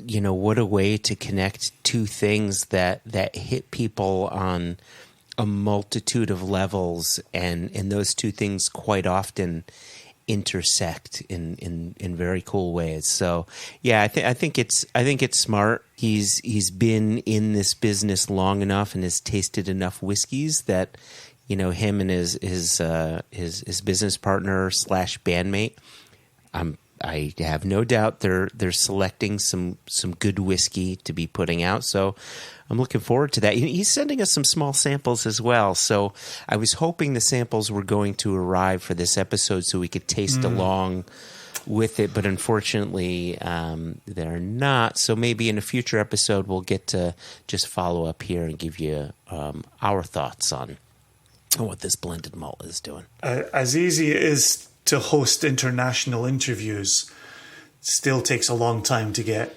physical samples moved between countries. So it goes. I'm glad we got him on the record, glad we started talking about the project, and glad we could kind of highlight his history as well. So time very well spent and very enjoyably spent.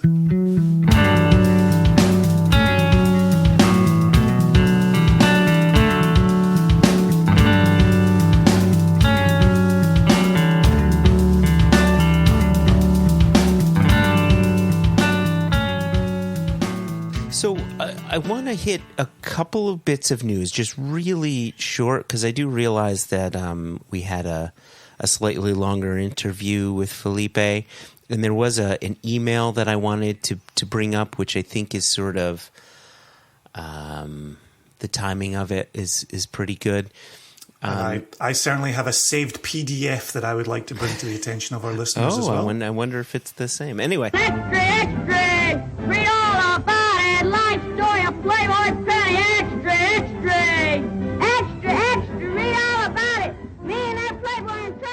you and I, earlier this year, and I'm going to be talking U.S. specific right now, so apologies for our overseas listeners here. We will start talking about some of our ROW stuff. But I want to talk U.S. specific. So at the beginning of the year, you and I launched a series of bottlings online, which we still have some stock on some of the bottlings that are there. I mean, what were they? They were our North British. We may have a few bottles of that left. That was the 14-year-old and heavily shared. Was it 14? Yeah, I think North British is showing sold out on the website. Okay. So there you go. So that one's sold out. I take that back. But we've got some Mac. But the French brandy. There's very few bottles of French brandy sitting on our website. So a few that has sold so nicely. Just ticked along right through the summer. Love the people who just keep buying it, replenishing it, telling friends they get a bottle. It's been nice to watch that tick along. Well, what's interesting is when people start connecting the dots as to which producer it likely is, that same vintage bottling would be close to $1,300 rather than $195 that we're charging for ours. So they say, oh, wait a second, maybe I do need that second bottle. So that's been nice. But we've got some of our Macmira remaining, some of our Paul John peated remaining, a bit of our Othrusk 26-year-old. Yep, a few bottles of that as well. Yeah, a few cases. So those are some of the bottlings that were released a bit earlier this year. And I know I'm leaving some out, right? I mean, this is the incomplete Joshua list, and I'm okay living in that world. We then, sometime around April, May, released our retail release number 9, which had 5 different bottlings, including our Wolf Island Take 2, which is a marriage of 6 casks, and our Kalila 7, which was a marriage of 2 casks, our Inchgour 10, marriage of 2 casks, and so on. And the news that I'm about to break now is come the end of August, we're looking at bottling 4 more casks, and this is going to be American whiskeys, specifically American single malts plus a bourbon. So we'll have our 6-year-old Woodinville bourbon barrel or bourbon that our dear Elijah Ammon selected and we approved wholeheartedly because it's excellent. One of our Westwards, we have 2 of those barrels, but we're just releasing one for now. And that one is also a 6-year-old, if I'm not mistaken. I would have to check my notes. Yeah, but that's with some special malt going on there. That one's going to be exciting. Our Westland, which is, get this, 9 years old, peated. That number I do know. Peated 9-year-old in a first fill Pinot de Charente cask. And that is, I mean, all of this is insane, but I'm a Pinot de Charente kind of fanatic, so I'm really excited about that, obviously. And then what is our 4th one again, Jason? Local to me. That's our VDC, baby. So that's our 5-year-old Virginia Distillery Company. 5 years in an STR cask. And that one. Exactly. Man, that one sang when we tasted that cask sample, and it's tasting great now. So absolutely. And I think I've said this previously on the podcast. For anybody who supported the VDC Sherry Butt, we have thought long and hard and tasted far and wide, along with our friends at VDC, to get a good sequel. So we're not talking Temple of Doom here. This is, we have just jumped straight to The Crusade. Shit, what's the 3rd movie called? Last Crusade. But it is not our last one. Last Crusade. So and that's the thing, I didn't want to say last. Are you suggesting that we can even? We can even. That's not Boom, odd. shakalaka. That's not odd at all. So that's going to be really, really exciting. And I know a lot of people have been asking about our wild turkeys. Those are coming, and we will be bottling those. And we'll be announcing those shortly. But that's sort of a watch this space kind of a thing. Yeah, the thing I would say with you listing all of those bottles there, and it's a number of bottles, not too many sitting in the warehouse behind the scenes, but to reward people who support Single Cast Nation. Thank you. The lottery for turkeys will be pulled from buyer lists. So if you're new to us, you've heard about us, please go ahead, get a purchase under your belt, make yourself eligible for these big turkey lotteries that we have going forward. So, and it could be anything. We have bottles on our website right now that are $75, right? So, yeah, we really want to protect the Nation members who have been supporting us, whether it's from year one or from last month. If you've placed your order and you're a Nation member who supports us, we want to support you and make you eligible for the lottery. If you're only here for the turkey, well, you got to be here for more than the turkey, right? I mean, you support your local liquor store to get access to some of the more allocated stuff. Well, support us and we'll support you. So that was the news that I wanted to bring up. And again, we'll be reaching out by email. We'll be reaching out on our Facebook page. If you're a member, please check us out, facebook.com/SinglecastNation. If you're a member, we'll let you into the group. The last thing that I'll say here is we're going to have a special promotion going on that will come just a bit after the launch of this episode. So keep an eye on your inboxes. Keep an eye on our Facebook group for details on that. That's really all the news I wanted to say. Was there anything else? Am I missing anything, Jason? Yeah, I was just going to get us out of the news segment by circling back to what you said at the beginning, which is there is going to be ROW information coming very soon. We'll have Jess back on to talk about that. I think that was very successful last time we did it. And we listen very carefully. Nation in the US keeps saying more Scotch online, more Scotch online. We've got some more Scotch coming online, and they are very special casks. So we listen continually. We've got 3 distinct streams to populate. We've got US retail, we've got US online, and we've got global retail. And we are trying to keep as many people happy in as many countries and as many states, and those who buy exclusively online. So, but yeah, there's some good stuff coming down the pipeline. And again, bottling plans are afoot. We work diligently behind the scenes to keep things ticking along. And it doesn't always show up front, but stick with us. We've had a hot summer, and we're going to have a good fall and head into the winter strong. So, beauty. I have said my piece.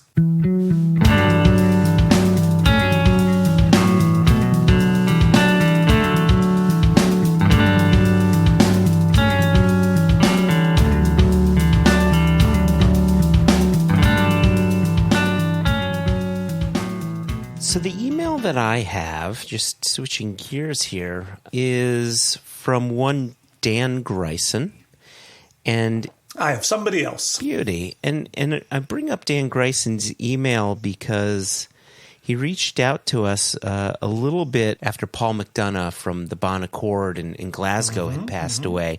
And we had asked people, if you have a story, please reach out to us. Let us know. We want to share it. So many people have had a connection to Paul and want to talk about it. And so this is one that came up, and I wanted to bring it to your attention, Jason, and to the listeners. And, Dan has been such an avid listener of the podcast and such a strong supporter of the Nation for a good long while. And so I'm happy to read this one. So Perfect. The subject of this email is the Bon Accord, when a place is more than a place, which is such a lovely way to launch into this. So he says, hello, J, and J. Well, I'm a bit behind on my One Nation Under Whiskey listening, so I'm sending this note a little late. While I was not fortunate enough to meet Paul and therefore don't have a story about him, I would like to take a few minutes to share my story of my trip to the Bon. I'll try to make it brief, but sometimes I suffer from being a bit long-winded, something I know you know nothing about. Last year, I made a trip to Scotland and had one day to spend in Glasgow. I had a lot of the usual tourist destinations on a crammed itinerary, including plans to end the day at the Bon Accord. After a very long day, I was tired and had an early wake-up call to catch my flights, and as the day drew close to an end, I toyed with the idea of skipping the Bon. However, my heart convinced my brain that I could sleep on the plane and didn't fly across the ocean to stay in a hotel room. Boy, am I glad I did. For me, there's no better way to get a feel for a place you are visiting than to walk through it, so I ditched the public transportation, walked the 1.5-mile trek, walked in, and sat at the bar. I took a few minutes to soak it all in and ordered a quick dram. I'm not one to randomly strike up a conversation, so I just sat there for a while and enjoyed the atmosphere. I sat in front of some crazy contraption that had the bartender pumping like mad to get beer into a glass. My first thought was, quote, man, they have more modern ways to get beer from a keg. But I figured I'd just ask what it is. The very busy bartender took the time to explain it was the beer engine and how it worked, the style of beer it dispensed, and walked me through all of the beers. He offered samples of anything I wanted, and eventually I settled on one I liked and ordered a pint. Another person behind the bar came over and chatted with me for a bit, then pointed to my beer and said, "That one's on me." How nice is that? Just a quick pause. Like, that is just pure the Bon, right? I thanked him for his hospitality, and we started chatting about whiskey. Come to find out, the man being so kind to me was Thomas. I told him I had my eye on the Ardbeg 1975, but with my budget taking a beating already, I was hesitant at 70 pounds a dram. He pulled up the bottle on an auction site and showed me what it was going for now, and said if he replaces that bottle, he would have to charge 3 times what it is now. But he does not raise the price mid-bottle. He charges according to what the bottle cost him. So yeah, I bought one, and a sample to take home.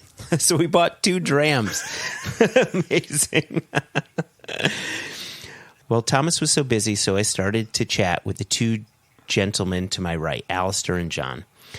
They were 2 lovely retired chaps and spent much of their night regaling me with stories and sharing their pride in their country and in the Bon. And when I asked what their favorite dram was, one quickly replied Scapa. I can honestly say I've never had anything from Scapa. When he found that out, immediately offered to buy me a dram so he could share with me what he loves. I can honestly say I don't remember if I liked it, loved it, or hated it, but at that moment, it was a wonderful drink which I thoroughly enjoyed and had so much fun to share with my new friends. He's got a bit more. He's got quite a bit more there. But I'll just end it with sort of the ending here. You know, he goes on to say just how much of an impression the Bon made at him, which he didn't have to say. It's obvious that it did. Mm-hmm. And he just says, I don't expect this note to be read on the podcast. I was just feeling a bit sentimental after listening to both of you talk about Paul and his bar and needed to share my story with you all. Cheers to you, Joshua, Jason, and Jess. I know losing a friend is not an easy thing, and my condolences to you all, Dan. Yeah, perfect, Dan. Absolutely perfect. Yeah. Cheers to that. In all sincerity, it's interesting to me. We get a number of emails from people who say, "I don't expect you to read this, but I just wanted to say it, or I just wanted to write it, or I just wanted to put it in someone's inbox." Yeah. You know, it's really incredible to me. And, you know, we always mention Ollie's name, but Ollie's a funny one because he'll say, "Yeah, I go through the part of my week where I listen to you both, but you don't get to hear me when I talk back to you. And then I go through the part of my week where I get to talk to you and you hear me and you respond in real time, and it's really weird." So I know that through this podcast we occupy an interesting spot in people's lives where there's something so very intimate to either listening to us when you're driving somewhere and it's just the three of us in your car, or you've got us in your ears with your AirPods or your earbuds, whatever you wear. Like, it's so intimate to be speaking directly into somebody's ears.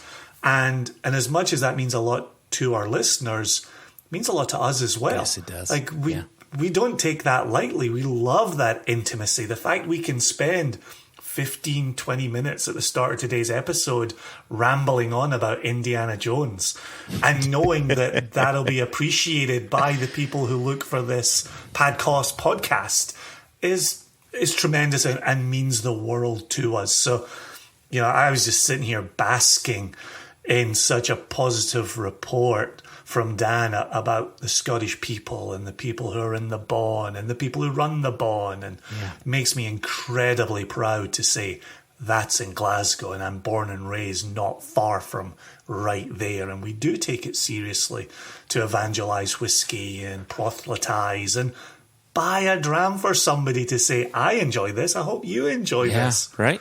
Yep. So good. So good. Yep. I have fired up the PDF machine. All right. And I have a telegram to report. So this comes to us by way of Instagram.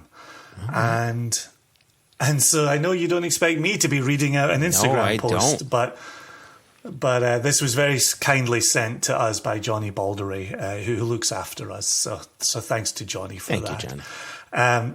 This comes from Whisky of Life, which is that throwback, and I haven't been on social media in the longest time, but this person only identifies themselves through Whisky of Life. So here we are. If you're on social media, you will know who that is. I am not. I do not. So great note. Hey guys, I listened to your podcast for Paul McDonough earlier today. I had the pleasure of working at the Bawn as a 20-year-old exchange student at Glasgow Uni in 2007-2008. He was one of the best bosses I have ever had. I returned to Scotland a number of times and always went to the Bawn. He always met me and chatted with me for hours. Every year I sent him a Christmas card. So here's the story. We're in the Bawn for dinner on a Sunday before we head out the next day. Paul meets us for a drink before dinner and a session after. After dinner, my family head to the bar for a drink, and my wife is standing in the corner by the game that always stood there. I know exactly what he's talking about, the puggy we call them. Yep. Standing next to the puggy. I see her start to move toward the gantry, and she reaches behind the bar and pulls out a Christmas card I had sent him with my daughters on it. Wow. She asks why he still had it hanging in May, and he said, Steve is a part of this bar, his daughters are too. Wow. Anytime I get a picture, I will put it up. And then Steve here says, such a special man. When I started blogging on whiskey and reviewing, he was one of my first followers and supportive all the way. I will miss him. We didn't talk much in recent years, but every time we did, it was a joy.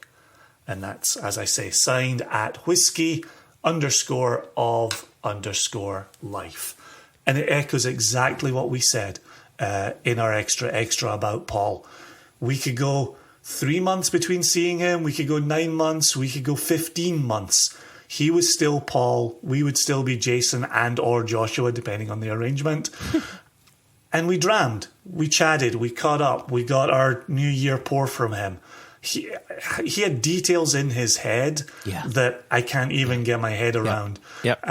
From seeing people, employing people, working with people, championing whiskey with people. Yeah, really, really special man, as Whisky of Life says here, and we will miss him also. One of a kind. There you go. I'll tell you, I don't think that there's a better way to end this segment. So, Jason, thank you for reading that. Whisky of Life, thank you so much for writing that in and sharing that story. And again, if you're listening and you have a story you've been sitting on and you want to share it, my guess is we're going to receive a few of these. And we're happy to be reading that. So if you have a story to share, or if you simply just want to write in, or if you have a question, or if you've got a story that you want to share with us for us to highlight on Extra, you can reach out to us, questions at onenationunderwhiskey.com. Of course, no E in whiskey, or reach out to us, info at singlecastnation.com, and we will tend to that, or by Instagram, or by, well, I won't say Twitter anymore, because Twitter doesn't exist. It's now X. There you go. That's another story. Jason, let's not get into that.